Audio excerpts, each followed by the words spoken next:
दोस्तों, क्या दिग्विजय सिंह भारतीय जनता पार्टी में जाएंगे? यह सवाल इसलिए भी क्योंकि कांग्रेस के ही नेता अब दिग्विजय सिंह को यह सलाह देने लगे हैं कि कांग्रेस में बहुत हो गया आपका, अब भारतीय जनता पार्टी में चले जाइए। भारतीय जनता पार्टी के नेता यदि ऑफर देते तो हम इसे राजनीतिक कटाक्ष मान लेते, लेकिन कांग्रेस के ही नेता अब दिग्विजय सिंह को भाजपा में जाने की सलाह देने लगे। दरअसल पूरी कहानी को हम सिलसिलेवार ढंग से समझते हैं। जीतू पटवारी प्रेस कॉन्फ्रेंस करते हैं दिल्ली में और मध्य प्रदेश की सरकार पर एक गंभीर आरोप लगाते हैं। वो आरोप लगाते हैं कि उज्जैन में स्थित वीर भारत न्यास को सरकार ने 500 करोड़ रुपए की जमीन 1 रुपए में दे दी। 500 करोड़ की जमीन को 1 रुपए में देने का आरोप कौन लगाते हैं? जीतू पटवारी, जो वर्तमान में कांग्रेस के प्रदेश अध्यक्ष हैं। उसके कुछ देर बाद ही दिग्विजय सिंह उज्जैन में प्रेस कॉन्फ्रेंस करते हैं और कुछ कागज लेकर आते हैं हाथ में, और जीतू पटवारी के इन आरोपों को खारिज करते हुए कहते हैं कि इस तरीके के गंभीर आरोप बिना तथ्यों के नहीं लगाना चाहिए। दोनों के बयान उलट हो गए। दोनों एक ही पार्टी के नेता है, एक सीनियर है, एक नौसिखिया आदमी है। उसके बाद राजनीति गर्मा जाती है। दिग्विजय सिंह और जीतू पटवारी के बीच में कुछ चल तो नहीं रहा है, ऐसे सवाल मीडिया के द्वारा उठाए जाने लगते हैं। दिग्विजय सिंह यही नहीं रुकते हैं, इस तरीके के आरोप लगाने वालों को दलाल तक कह देते हैं। यानी कि इनडायरेक्ट तरीके से जीतू पटवारी पर यह गंभीर आरोप लगने का है कि भैया जीतू पटवारी को दिग्विजय सिंह ने कहा है कि ये दलाल वाले शब्द हैं। उसके बाद जो कुछ भी होता है वो बड़ा हैरान करने वाला होता है। फिर जीतू पटवारी और दिग्विजय सिंह दोनों एक प्रेस कॉन्फ्रेंस में दिखते हैं। जीतू पटवारी और दिग्विजय सिंह जब प्रेस कॉन्फ्रेंस करते हैं इस कांड के बाद, दोनों एक साथ दिखते हैं, तो दोनों से पूछा जाता है कि यह आरोप आपने खारिज क्यों किया था, यह आरोप आपने बिना तथ्य के क्यों लगाया था सरकार पर। उसके बाद दिग्विजय सिंह पूरे कांड को संभालने के लिए तत्पर हो जाते हैं और जीतू पटवारी के बारे में बोलते हैं कि नहीं नहीं, ऐसा कुछ नहीं है, मैंने इनके बारे में कुछ नहीं कहा था, ये तो मेरे बेटे के समान है। जीतू पटवारी को बेटे के समान बता देते हैं दिग्विजय सिंह। उसके बाद में दोस्तों जो कुछ भी होता है वो और भी हैरान करने वाला होता है।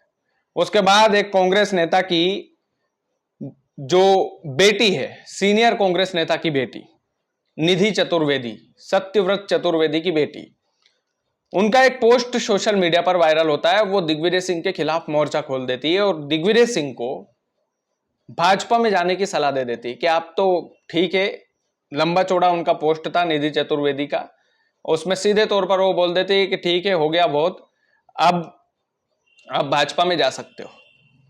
फिर प्रीतम लोधी और विश्वास सारंग तो मजे लेने में माहिर है, आप सभी जानते हैं, भारतीय जनता पार्टी के नेता है, एक मंत्री भी है विश्वास सारंग। ये दोनों मजे लेते हैं दिग्विजय सिंह के कि हाँ हाँ ठीक ही तो है, आ जाइए भारतीय जनता पार्टी में, वैसे भी कुछ बचा नहीं है। दोस्तों, दिग्विजय सिंह लंबे समय तक कुर्सी पर रहे। राजनीति की कुर्सी की लत ऐसी होती है कि उसको छोड़ने में बड़ी परेशानी होती है। दिग्विजय सिंह कहीं ना कहीं संवैधानिक पदों पर तो रहे हैं। अब दिग्विजय सिंह को कुर्सी का नशा कितना है यह डिपेंड करता है कि वो भाजपा में शामिल होंगे कि नहीं होंगे। वैसे उनके खून में कांग्रेस है और वो हमेशा बोलते हैं कि आखिरी सांस तक कांग्रेस में रहूंगा, लेकिन नेता है, कुर्सी का मोह है, ये जो वचन है ये टूट भी सकता है, क्योंकि आत्मसम्मान भी तो जरूरी है। अगर जीतू पटवारी और दिग्विजय सिंह के बीच में वाकई में नहीं बन रही होगी, वाकई में ऐसा होगा कि यार कुछ गड़बड़ी वाला मामला, तो आप यकीन मानिए कि कोई बड़ी भारी बात नहीं है कि दिग्विजय सिंह भी ज्योतिरादित्य सिंधिया बन जाए। कोई बड़ी बात नहीं है उसमें। हालांकि देखो, उम्र का तकाजा भी है, 78 के हो चुके हैं दिग्विजय सिंह, और ज्यादा के ही हो चुके हैं। ऐसे में राजनीति से रिटायरमेंट लेना भी एक डिसीजन हो सकता है कि भाजपा में जाने से अच्छा है राजनीति से ही रिटायर हो जाऊं।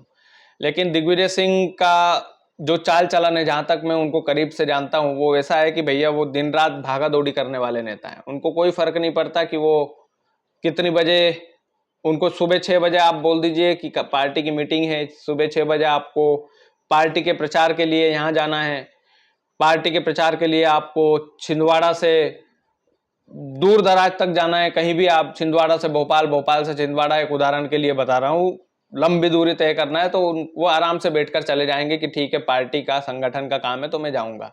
वो फुल टाइम पॉलिटिक्स से ही करते हैं। ऐसे में कई सारे सवाल हैं।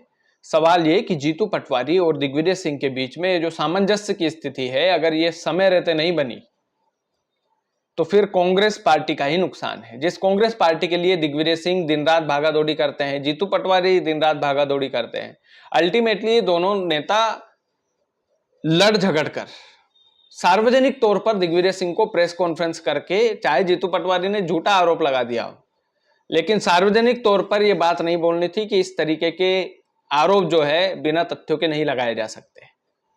इस तरीके के आरोप दलाल टाइप के लोग लगाते हैं। अगर ये सार्वजनिक तौर पर वो जीतू पटवारी की प्रेस कॉन्फ्रेंस करने के बाद दिग्विजय सिंह प्रेस कॉन्फ्रेंस में बोल रहे हैं तो ये कहीं ना कहीं पार्टी का भी नुकसान है। और पार्टी के कार्यकर्ता क्या सीखेंगे इससे कि दोनों ही नेता आपस में पता नहीं क्यों खींचतान इनके बीच में हो रही है। तो ये तमाम सारी चीजें हैं। हालांकि सीनियर नेताओं की आदत भी होती है कि वो पार्टी का कोई यदि जूनियर नेता गलत काम करे तो वो उनको टोके, लेकिन आप भारतीय जनता पार्टी से सीखिए। मुख्यमंत्री डॉक्टर मोहन यादव अभी वर्तमान में कुर्सी पर हैं। ऐसे में किसी की हिम्मत नहीं है कि भाई भले जितने ही सीनियर नेता बैठे, कैलाश सूर्यवर्गीय हुए, प्रहलाद पटेल हुए, नरेंद्र सिंह तोमर हुए, गोपाल भार्गव हुए, ये तमाम सारे जो नेता हैं ये उनको सलाह तक दे दें। तो वो पुराने जमाने वाली जो राजनीति है अब कहीं ना कहीं वो साइडलाइन हो गई है। अब झूठ की राजनीति ज्यादा हो गई है। तो ऐसे में नेताओं की एक आदत होनी चाहिए है कि जो व्यक्ति नेतृत्व कर रहा है, जैसे जीतू पटवारी संभाल रहे हैं अभी कमान, तो आप वहां पर टांग ना अड़ाए, कम से कम कुछ नहीं करे तो ना करे, लेकिन उनके जो बयानबाजी है, उनकी जो चीजें हैं, उनके जो आरोप है वो सिद्ध हो ना हो वो बात की बात है, लेकिन उसमें फटे में टांग अड़ा करके आप पूरा गुड़ गोबर कर रहे हो गुरु, तो ये वाली चीज गलत है। कहीं ना कहीं ये पार्टी का भी नुकसान है, ये आपका भी नुकसान है, ये कार्यकर्ताओं के बीच में एक असमंजस की भी स्थिति पैदा करता है। तो ये भारतीय जनता पार्टी में जाने का जो ऑफर है वो दिग्विजय सिंह के ऊपर डिपेंड करता है, लेकिन मुझे नहीं लगता है कि दिग्विजय सिंह जाएंगे, इस ऑफर को एक्सेप्ट करेंगे। ये बात जरूर है कि आपसी खींचतान कांग्रेस के बीच चल तो रही है, और ये आपसी खींचतान की वजह से ही कांग्रेस मध्य प्रदेश में डूबी है। अगर ये आपसी खींचतान नहीं रुकी तो आप यकीन मानिएगा कि आने वाले वक्त में बड़ी मुश्किल पैदा हो जाएगी कांग्रेस के लिए, बड़ी मुश्किल पैदा हो जाएगी।